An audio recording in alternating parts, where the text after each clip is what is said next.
Hello out there, Indie Adam here. I am with Jason, John Beebe. John Beebe, a friend, and we go way back.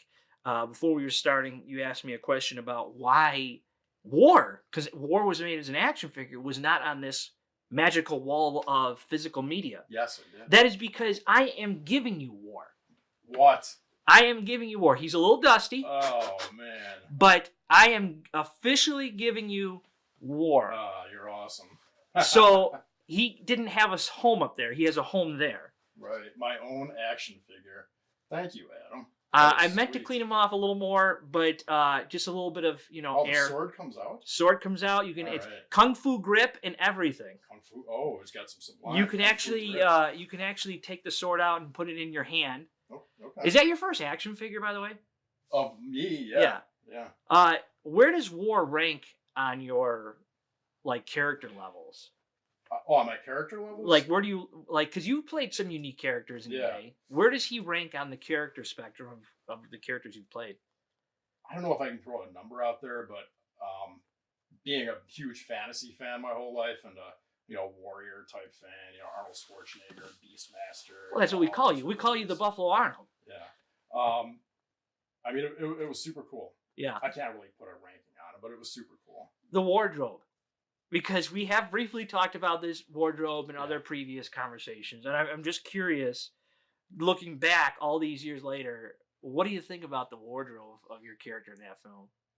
Well, everyone, not everyone, but a lot of people thought Adam wanted to really see a lot. I thought it was fine. I wish I was a little bit younger, or I had more time to get in shape, because I look good in the film. You do, yeah. But I'm also not in my 20s anymore. Well, War is not in his 20s either. That's true. He's hundreds of thousands of years old. Well, when you consider that, I look damn good. Yeah, you do. Yeah. I would say you're good. Yeah. I think you pulled it off. How was it like to walk down the street in Buffalo with that attire on? Right in front of City Hall. Right in front of City Hall, yeah, right. I never thought that I would be walking half naked with a sword in City of Buffalo and not get arrested. It was pretty cool. I gotta tell you, I still remember that day because there were so many characters. Mm-hmm. Because all you folks had these awesome wardrobes. Even I mean, War is one of my favorite characters in that film, but there were so many different characters like Death and Famine, all this uniqueness, and you all have so much talent. Yeah. And it was like watching you all on camera, and then working with Conquest, Jenny Russo, who you've worked with several times. It's like you're yin to yang now with us. Not several, but yeah, twice on Fang. Yeah. You guys are really close in Fang. Yeah, I think we got good chemistry together. I think I don't know if we'll ever act together again, but I think we're capable of doing some good stuff together. Yeah, I'm always reminded of the scene of you guys outside of the car in Fang, and you tap her on the nose. Yeah. And later on in the film, who taps who on the nose? She tapped. No. Doris taps you on the nose. Oh, yeah. And that happened before we filmed the car scene. And that wasn't a direction. That was just me in the moment doing that. Yeah. And then, Melantha. Yeah, Melantha Blackthorne. Yeah. And she wasn't even there during the filming. She didn't know I did that. No, she actually did it first because we shot that segment first, remember? And we didn't even make the connection. There was some kind of universal consciousness going on there then. Fang was a very unique film because you, me, and a group of us, we toured up to the Finger Lakes. Remember that? Yeah, it was cool. It was very cool. I've never done anything like that before. Did you ever do a film like that before where you were... No, I've never gone to the Finger Lakes and got put up in a hotel like that. It was different. Yeah. Very different. It was cool. You've worked across science fiction, independent films, mainstream films. You've done Fang, you've done Crossbreeds, you've done the Ombus Alien Invasion film, which is probably what you're most known for, which is what I'm most known for, our dual project there. Mm-hmm. What genre feels the most natural to you as an actor? I don't think it's a genre that feels natural. I think it's honestly the character and the script. some characters speak to you more than others, no matter what genre it's in. And I think that's really what it comes down to for me. And also, I kind of, I don't know, I kind of hate to admit it, but especially now, because I've been doing it for a while, if I know the director and the filmmakers are taking the movie serious and they got a bit of a budget in there to make it look good, and it's like a passion thing, Mm-hmm. it makes me better as well. Yeah. You know, if that makes sense. Well, I remember you saying something to me many years ago. I don't remember which film it was. It was either Ombus 2 or it was Horrific Eel Monsters. But you telling me days before getting back into, I think it was Ombus 2, getting back into the role, it didn't feel real to you because you came back for Ombus 2, Mm-hmm. and I remember you telling me that it just, like, you didn't have the same Mm-hmm. feeling. How did the two films compare? Ombus 1 and Yeah, second. Ombus 2, right. But like the first one, I was on set more than I wasn't on set. It's first feature that second feature I auditioned for, and I got the lead. And it was just, you know, it was really cool. It was a really fun set to be on. I know. You know, and it was just like a different time. I will always have a fondness for Ombus 1, the Right. cast, the crew. And I also will have another fondness for Ombus 2 because there were so many people from the first film that came back for the second film. Right. You have a lot of projects that have grit to them.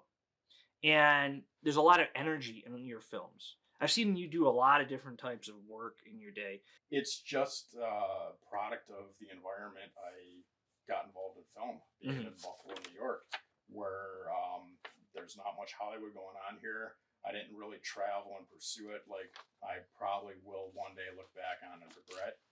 But will you? Because you've done how many films? Yeah. No, I love indie film. Yeah. I really do. Especially, I mean, you know, like you were in Sharknado too. For a little while, yeah. Yeah, I mean, but you were in Sharknado too. Killed a shark with a machete. You did. How many people can say they did that? Right. But you also killed aliens. You know. I mean, there's other things you killed too. But I mean, look at you. Right. No, I love indie film, and we've been doing it for a long time. So, like, you remember the days where, like, you just get some friends together who kind of knew what they were doing, and didn't maybe have as many responsibilities as we do now, and all of a sudden you're just like having a great time, and you know, you make something magical. 6 months later, it's like, let's throw this on and watch it on TV. We just made this. Yeah. There are some films that I have made that I can watch and like actually appreciate years later. There's some films I've made that I'm just like, no, I'm not going to put that one in today. I think we all, as artists, go through that. Yeah, but Ombus and Fang, both films which you were part of, stand out as like my top two favorites. Glad to be part of them. Both. Yeah. I mean, Horrific, Ombus 2, all those, you know, Gore, going way back, Prisoners of the Dead, they all stand out for their own uniqueness. But like those two films, that experience we shared together, will always be something that I look back at dearly. What is your most physical or demanding role you've ever done? I've had, you know, I had a really good fight scene in Crossbreed. I had a really good fight scene that when I go back and look at it today, I'm like, I take myself out of it. I'm like, damn, that was a good fight scene. In a short movie called Cappuccino Jones. I don't think I've seen that one of yours. It's on YouTube. It's got Mushaka. Okay, Mushaka, yeah. I'm in a fight scene with him. Mushaka Benson. Yeah, and that fight scene turned out really good. But Ombus 1 was probably most consistently throughout the movie. I was doing something physical. So probably Ombus. Well, you were like running, falling down hills, banging up against cars. Cars, yeah. Crawling through streams. Yeah. Coming home with snails in your pocket. True story. I stole that from you, but hey, you know what? That is the truth. It's a true story. It's a true story. But let me answer real quick. The most emotionally one was a movie called Through a Mother's Eyes. And that was back in 2013 when I first got my SAG eligibility. I remember this film. It's a faith-based film. Yeah. Based on a true story written by Debbie Miller. Directed by Greg Robbins. Yes. Yeah. Debbie Miller, the real woman, was on set every day. I played her husband. She gave me her blessing for playing her husband after she saw me act, and everything was cool. Yeah. But it was a very sad story, emotional story. So that was kind of emotionally taxing. Yeah. Yeah, I feel like that would be because I feel like I've talked about this before with some people.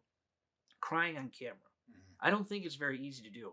Yeah. But you have to get your body and mind, soul, everything into a certain mindset to get to that point. Your favorite film, which I know very much about because we talk about it often, Oh, yeah. The Crow with Brandon Lee Yes. from the 90s. Yes. And I just want to ask, with the atmosphere, the emotional themes that Brandon figure had in that film. Eric Draven. Yeah, I mean, how did that come? I mean, how did you become such a big fan of that film, and how much has that inspired who you are today? So, when that movie came, first of all, I grew up as a kid as a huge Bruce Lee fan. Yeah. And all of a sudden, Bruce Lee's son, Brandon Lee, is doing this movie. And it's all over Entertainment Tonight and I think like Inside Edition. I remember. Yeah, Remember it was everywhere. Yeah. And they're showing little behind the scenes stuff so on the set. They're showing little clips of Brandon being interviewed. And I'm watching all this. Bruce Lee's son's going to be starring in this movie. And then I see what the movie is. And it's like dark set, gothic. It's not fighting. I mean, there's fighting in it. Bit, yeah. There's fighting in it. But I mean, it's not like after his father. Dark set, gothic, things that I've always been into. Like I've had a Dracula draw since I was a little kid. I don't know why. It's just I've got a bit of a gothic thing to me, you know. Sure. So here's Bruce Lee's son starring in this movie that looks like I'm really gonna love, and I'm so excited for it. And then all of a sudden, actor Brandon Lee accidentally dies on the set of The Crow, and I'm what? What? Yeah, it was big. What? Yeah. And so I wasn't lucky enough to see it in the theater, but the second it hit Blockbuster, I walked 3 minutes from my house to Blockbuster in the city of Tonawanda. I rented it, brought it home, and as I was watching it, realized I was watching my favorite movie. And it's a movie that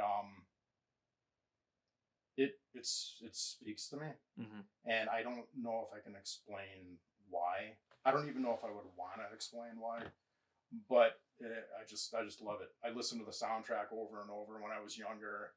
I bought some of the comic books. I've seen the movie a ton of times, and in the credits when can't rain all the time.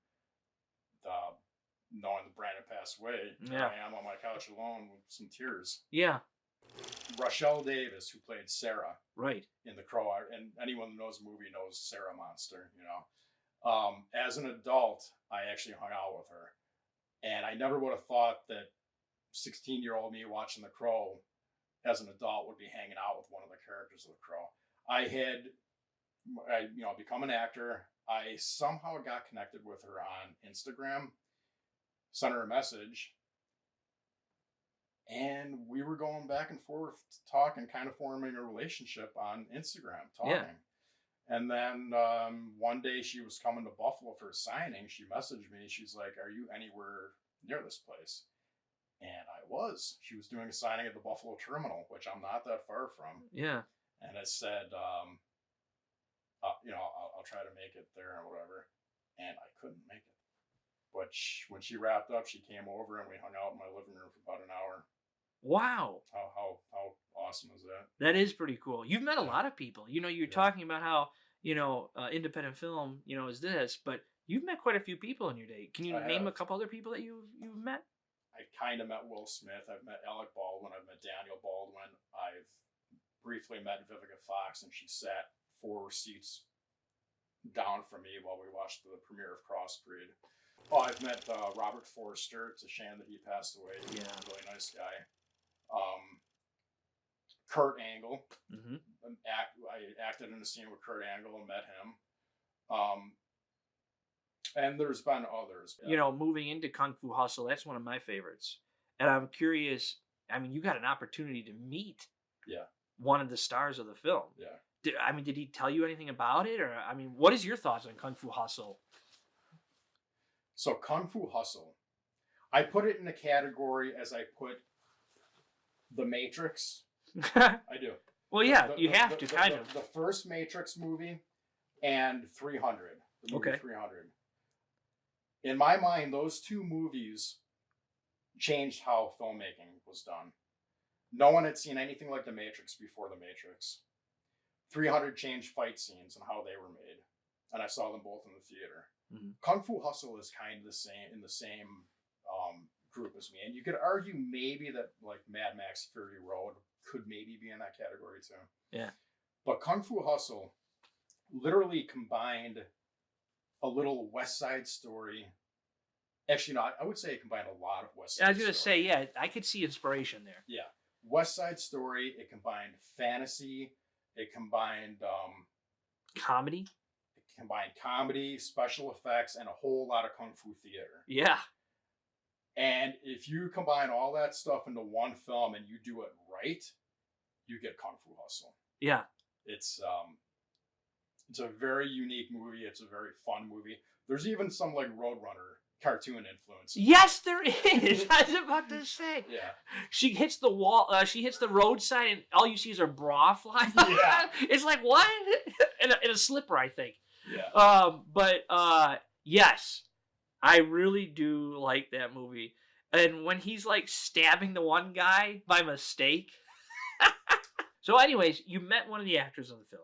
Yeah. Did he have anything to say about it? No, it was a pretty brief meeting. Was it? I was in Atlantic City. I was taking Sambo at the time, which is a Russian martial arts.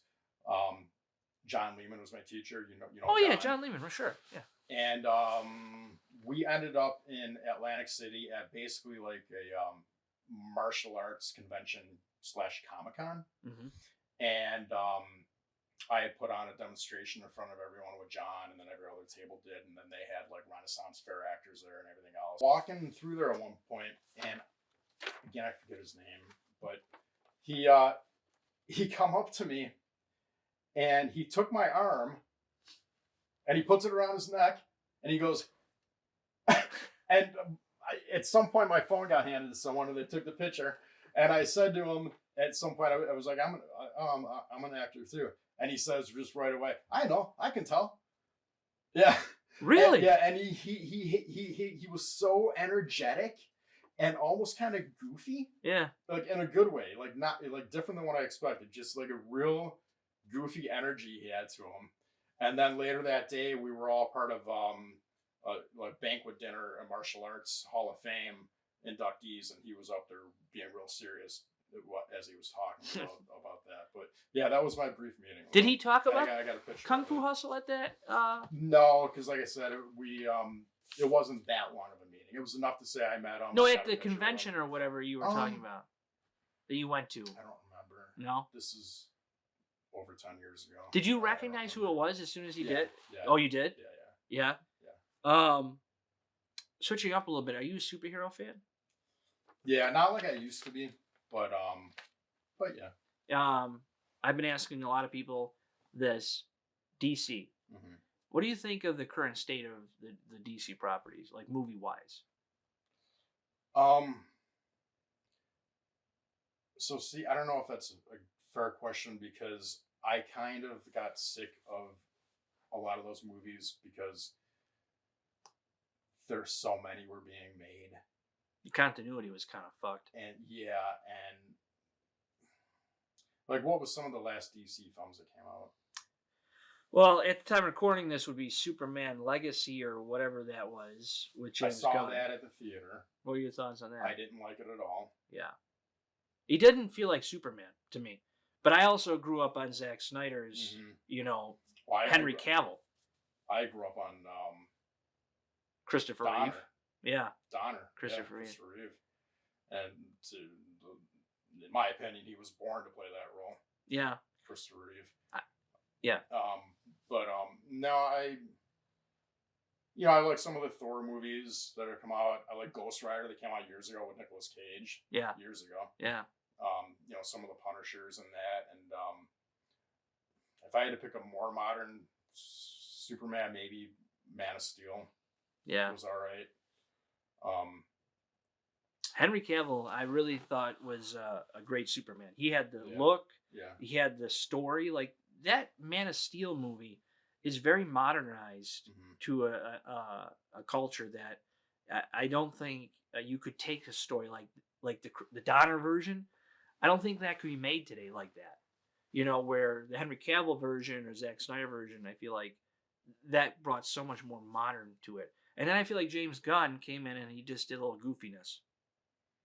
And I don't like the costume. I don't like, nothing against the actor. I don't like the actor who's playing the Yeah. Superman. And Not that I have anything against the and then you actor. got some hardcore fans who are like, oh, if you pay attention to some of the comics, it's right on.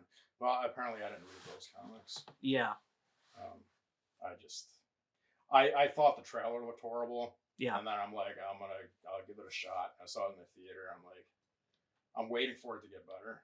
Yeah. And it just like didn't. Well, Supergirl is on its approach at the time of recording this. I do know some people that were in Superman as extras, and I know they said they had a blast doing it. But I'm sure. being on set is different than watching a final product that's like a couple $1 million to make. Yeah, and I'm sure there are people that like it. I wasn't. Did you see the Zack Snyder Justice League version? The 4-hour epic? Oh, not the 4-hour. Oh yeah. No, not the Justice League. Not the one in theaters. Didn't come out in theaters. No. Because for those that don't know, Zack Snyder, one of the reasons why he didn't end up making the Justice League movie that came out in theaters and Josh Whedon had to take over was because his daughter died. And he had to step away. Rightfully so. And somebody else came in and it made him their version of the script. So many unethical things happened between, like, if you do some research, there's all these things about, like, Ray Fisher, he had something with the studio. The Wonder Woman, Gal Gadot, she had problems with Josh Whedon. Ben Affleck, he was to the point of, like, alcoholism. Yeah, I mean, these are the stories behind the scenes that like, just because I really was tuned into all that, so I kind of learned it. But I think just Warner Brothers at all is just not a great company. It was just, to me, and hopefully Paramount, who's kind of acquiring them, will do better. But if I had to pick, first thing I got to tell you, Jason, is go see the Zack Snyder thing. It's on TV. It's really fucking good. Oh yeah, Amazon Prime. Oh yeah, I don't know if it's on Prime, but I'm sure it's somewhere. I'm sure it's 4 hours long, but it's broken into chapters, so you can watch like an hour of it and then stop, or 2 hours of it and then stop. But very good film. Okay. Superman, by the way, is my favorite superhero. Has been since I was a little kid. Is he? Yeah. Yeah. He was the most influential as a hero character. Yeah, I love Superman. Over the Crow, though? I don't really consider the Crow a superhero. Not in the same like universe as like Superman or Batman. Yeah. He's his own thing in my opinion. Even though he did start in comic books, Dark Comics. For actors trying to break into the industry, what would you tell them? Like, even a younger Jason John Beebe, what would you say to them? It's easier now than it was when I started. Yeah. Because there's a lot more acting coaches around. There's some talent agencies around. They're building studios here in Buffalo. Honestly, I would say get yourself on some of the Facebook groups like Buffalo Film Extras and Buffalo Niagara Film, and there's different ones. Get on there and look for auditions. Maybe take some acting lessons. Search on Google where they're available around here, and you got to get your foot in the door somehow, and that's the first step. And you could definitely become an actor. Yeah. You might start off in extras, get a sense of if you like it or not. Most people will. A lot of people will be like, why am I sitting around for 8 hours for this? Find out if you like it, and then, start pursuing it a little bit. That's the one thing I never enjoyed being a director as, because you're the first guy and the last guy there. And that first guy could be at 9 in the morning, and that last guy could be at 12 a.m. the next day, Yeah. You and I made a film together years ago called To Release a Soul. Yeah. And we spent like almost 24 hours shooting that film, if you remember. Some was shot in my house. Right. And we had Britt Griffith from Ghost Hunters that Yeah. came out, and Melissa J was your co-star. Mm-hmm. And I wrote that. yeah, you did. Yeah. You And directed it. I did direct it, and what a crazy experience. I remember Mike, who is also Mike Sobrasi, who was a producer, was sleeping on the couch in my kitchen Do you remember that? I think I do remember. It was a long day. I know, man. Didn't we shoot like 21 hours? It was like 21 hours shoot. Everybody asked me, "Well, what you doing the 48? You know, in Buffalo?" No, no, Right. that's not for me. Right. I don't need to prove myself. Right. I look forward to all those great films. I do not need to be a part of that, but I'm very I embrace all that. 3 things you love and 3 things you hate. I want to hear what Jason has in his arsenal. 3 things I love and 3 things I hate. I hate death. I hate death. And nothing witty to say to that. I've seen a lot of it. A lot of people see a lot of it. It's called life. Yeah. I hate death. Even if like someone who maybe talked trash about me or consider an enemy or something, I hear that person died, I'm still sad. Mm-hmm. I hate death. Mm-hmm. I could be somewhat of a little kind of sentimental at times. I don't know if it's the Italian in me or if it's just my nature. But, there's times where I've find a bug in my house and I pick it up with something and I walk all the way downstairs and throw it outside. I'm the same way. I'm not saying I've never killed a bug in my life, like mosquitoes and ticks. Gone. Yeah. But, there's no excuse. Right. But no, I wish that death was not a thing. It's a horrible thing and I don't like it. And my dad always had told me, my dad's a born again Christian, and like not fake. It's a real deal with him. Sure. And he'll always tell me, death is no respecter of age. What matters most is if you know where you're going to go when you die. And sometimes I think of those words, but yeah, I don't like death. Holy cow! I've only answered one. What are 2 other things I don't like? I hate injustice. Hate it. I just leave that there. I hate injustice. A third thing I hate is hate is a strong word. I know. I don't use it very often. Right. There's not many people I actually hate. There are people I dislike, but there's not people I hate. Right. I mean, I do have a short list, but of hate. But I guess I would say a third thing I hate kind of can be like injustice's first cousin. That would be hypocrisy. Hypocrisy, not only on like a smaller level, but like on making the laws level, on a cop level or a politician level, or fill in the blank. Yeah. Not a fan of hypocrisy. Never have been. Even when I was a kid, even before I knew what injustice and hypocrisy really were, I look back at my life then and I realized I hated them when I was even young. Yeah. What about love? What I love? Yeah. What are 3 things Jason John Beebe loves? I love good people. Yeah. Good, genuine people. Yeah. Like, people don't realize, like, if you're having a bad day and you encounter a stranger and they give you a smile and they say a kind word to you, and it's not acting, they're just doing it because they're a nice person. That kind of stuff makes you feel good. Mm-hmm. And I can go on with that, but good people, that's a great thing. I love good people. Another thing I love is nature. Mm-hmm. Always loved nature. Grew up in nature. Grew up camping. Grew up kayaking and canoeing and all that kind of stuff. I kind of feel at home in nature. It's kind of my solace. So, that's another thing I love. I love overcast days. There's something mysterious and peaceful in an overcast day for me. You just hear the birds. When you just hear the birds. Yeah. Or maybe not even the birds, but sometimes the birds give it an extra feel. Yeah. Slight wind come your way. Yeah. Yeah. That was 2. Yeah, that's 2. Third thing I love. Unless you're counting the sky. That would be cheating. I love art. Okay. Yeah. Well, that's 3 things.